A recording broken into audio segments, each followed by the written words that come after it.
अगर मैं कहूँ एक बच्ची जिसका जन्म तो प्रेम से हुआ, लेकिन अगले ही पल माँ ने उसे जंगल में छोड़ दिया। पिता ने भी उसे अपनाने से इनकार कर दिया और जब वो बड़ी हुई, उसके पति ने, जिसने उससे विवाह किया था, सामने खड़े होकर भी कह दिया, मैं तुम्हें पहचानता ही नहीं, तुम कौन हो। क्या वजह थी? कौन सा श्राप था जिसने उसकी पूरी जिंदगी उलट दी? आज हम जानेंगे शकुंतला की वो सच्चाई जो किताबों में नहीं मिलती। कहानी शुरू होती है एक ऐसे ऋषि से जिनकी तपस्या ने देवराज इंद्र तक को बेचैन कर दिया। विश्वामित्र ऋषि, वो तपस्वी जिससे स्वर्ग डर गया। ऋषि विश्वामित्र जंगल में कठोर तप कर रहे थे। ऐसी तपस्या की देवताओं तक को लगा अगर ये सफल हो गए तो ये इतना शक्तिशाली बन जाएंगे कि स्वर्ग का सिंहासन तक हिल सकता है। इंद्र घबरा गए और उन्होंने सोचा तपस्या तोड़नी पड़ेगी। इंद्र ने भेजी स्वर्ग की सबसे सुंदर अप्सराओं में से एक मेनका को। उसकी सुंदरता, उसका नृत्य, उसकी मधुरता विश्वामित्र की एकाग्रता को धीरे धीरे तोड़ने लगी। दिन बीतते गए और दोनों एक दूसरे के करीब आने लगे। फिर एक दिन जन्म हुआ उनकी पुत्री, एक नन्ही सुंदर उजली सी बच्ची शकुंतला का। लेकिन यह खुशी ज़्यादा समय तक नहीं टिक सकी। विश्वामित्र को अचानक पता चला कि मेनका को इंद्रदेव ने उनकी तपस्या भंग करने के लिए भेजा था। उन्होंने मेनका को चले जाने के लिए कहा और खुद एक दिशा में चलते हुए वे बस चले गए। ना मेनका को रोका, ना बेटी को देखा, बस सब छोड़ दिया। मेनका भी दुविधा में थी। वह अप्सरा थी, धरती पर बंध नहीं सकती थी और इंद्र का आदेश भी था स्वर्ग लौट आओ।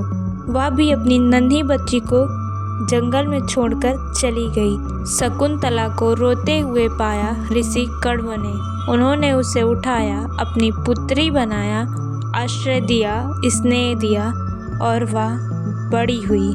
सुंदर, सरल, लोभनीय उसकी सुंदरता ऐसी थी कि सुबह की धूप भी उसके चेहरे के आगे फीकी लगती थी।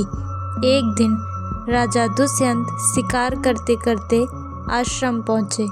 वहाँ उनकी नज़र शकुंतला पर पड़ी और एक पल के लिए समय थम गया।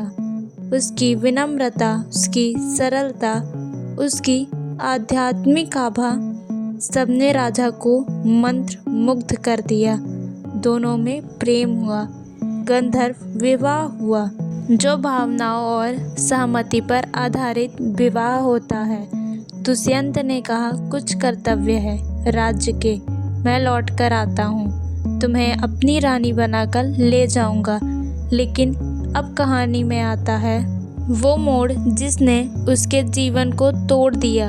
एक दिन ऋषि दुर्वासा आश्रम आए। शकुंतला दुष्यंत की यादों में खोई हुई थी। वह स्वागत करना भूल गई। दुर्वासा ऋषि क्रोधित हो उठे। उन्होंने श्राप दिया, जिसके बारे में तुम सोच रही हो वह तुम्हें भूल जाएगा। और श्राप लग गया। जिस प्रेम पर शकुंतला को सबसे ज़्यादा भरोसा था, उसी का स्मरण मिटने वाला था। राज दरबार का वो पल जिसने उसे तोड़ दिया। जब शकुंतला गर्भवती अवस्था में दुष्यंत के महल पहुंची तो राजा उसकी ओर देखते हुए बोले, तुम कौन हो? मैंने तुम्हें पहले कभी नहीं देखा। शकुंतला टूट गई। वह सिर्फ यही कहती रही, आपने मुझसे विवाह किया था। लेकिन दुष्यंत को कुछ भी याद नहीं था। बेबस होकर दरबार ने उसे लौटा दिया। एक मछुआरे ने नदी में एक कीमती अंगूठी पाई जिसके अंदर राजा का नाम खुदा था। वह अंगूठी वही थी जो दुष्यंत ने शकुंतला को दी थी। उसे देखते ही राजा के दिमाग में सारी यादें लौट आई। वह चौंक पड़े, मैंने उसे कैसे भुला दिया? श्राप अब टूट चुका था। दुष्यंत तुरंत जंगल की ओर निकल पड़े। उन्होंने शकुंतला को पाया, अपने छोटे बेटे के साथ जो सिंह के मुंह खोलकर खेलता था वह था भरत। दुष्यंत ने शकुंतला से क्षमा मांगी, उसे सम्मान के साथ महल लेकर आए और वह बनी हस्तिनापुर की रानी। और भविष्य में उसी बालक भरत के नाम पर इस देश का नाम पड़ा भारत। तो दोस्तों कमेंट में ज़रूर बताइएगा कि आपको ये स्टोरी कैसी लगी। वीडियो को लाइक कर दीजिए और चैनल को सब्सक्राइब करना मत भूलिएगा।